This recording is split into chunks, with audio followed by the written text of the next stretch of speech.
Excuse me sir. Yes. Sir मैं सोच रही हूँ कि मैं सीपीए को क्विट कर दूं, मैं इससे एकदम फेडअप हो गई हूँ। आप बैठिए, आप थोड़ा पानी पीजिए, मैं आपसे डिस्कस करूँ। सो निकिता, आपने यूएस सीपीए को क्विट करने का सोचा है, तो मैं आपसे कुछ पहले क्वेश्चन पूछूंगा, आप मुझे इसका ऑनेस्ट आंसर देना, तो मैं आपको बताऊंगा कि आपको सीपीए में क्यों स्ट्रगल कर रहे हैं। आप मुझे इनका आंसर ऑनेस्टली देंगे। सो पहला क्वेश्चन मेरा आपसे ये है, आपको आपकी स्टडी में कितना गैप है? क्या आपके बेसिक्स ऑफ अकाउंटिंग, ऑडिटिंग और टैक्सेशन के स्ट्रांग हैं? नहीं सर, मैंने अपनी ग्रेजुएशन 3 साल पहले कंप्लीट करी थी और मेरे बेसिक ऑफ अकाउंट्स भी इतने कुछ खास स्ट्रांग नहीं है। इनफैक्ट जिस इंस्टीट्यूट से मैंने अपनी कोचिंग करी थी, वहाँ पे भी मुझे फंडामेंटल्स को क्लियर करने के लिए कोई क्लासेस अलॉट नहीं करी। सो बेटा, आपने बताया कि आपके बेसिक स्ट्रांग नहीं है। अब दूसरा क्वेश्चन मेरा आपसे ये है, क्या आपका फैकल्टी ने आपके साथ में 1-to-1 एक स्टडी प्लान बनाया था कि आपको आपकी एग्जाम कब देनी है, कितने आवर की आपको स्टडी की रिक्वायरमेंट होगी, कैसे आपको प्रिपरेशन करना है? क्या एक स्टडी प्लान आपने बनाया था?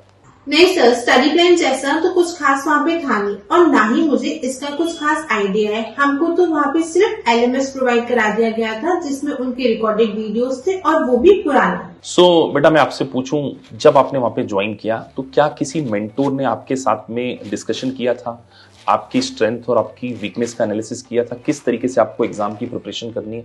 क्या मेन फैकल्टी से आप बात कर पाते थे वहां पर?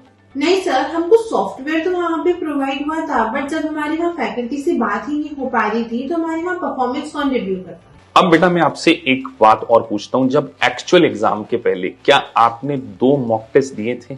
उन दोनों मॉक टेस्ट में अगर आप पास हो जाते हैं, लेट से 75 या 80 स्कोर कर लेते हैं, तब जाके आपको एक्चुअल एग्जाम देनी चाहिए।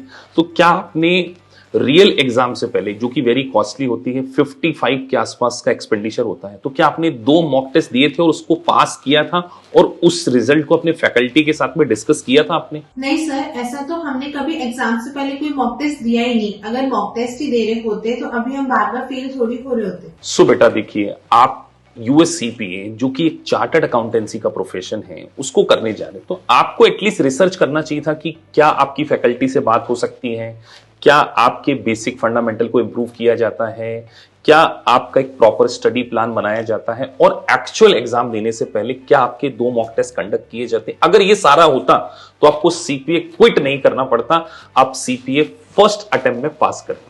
सर, ये जो सारे पॉइंट आपने मुझे गाइड करे हैं, ये सारी फैसिलिटीज मुझे मिलेगी कहाँ पे? इनफैक्ट अब तो मैं बहुत कंफ्यूज हो गई हूँ कि अंडर वन रूफ ये फैसिलिटीज नहीं, आप कंफ्यूज मत होइए, ये सारी फैसिलिटीज आपको यहीं पे मिलेगी और आपके मेंटर होंगे Shami sir. Thank you ma'am, thank you sir. मुझे तो पता ही नहीं था कि ये सारी फैसिलिटीज मुझे यहाँ मिलेगी। मैं तो खुद को अभी यहाँ रजिस्टर करूंगी।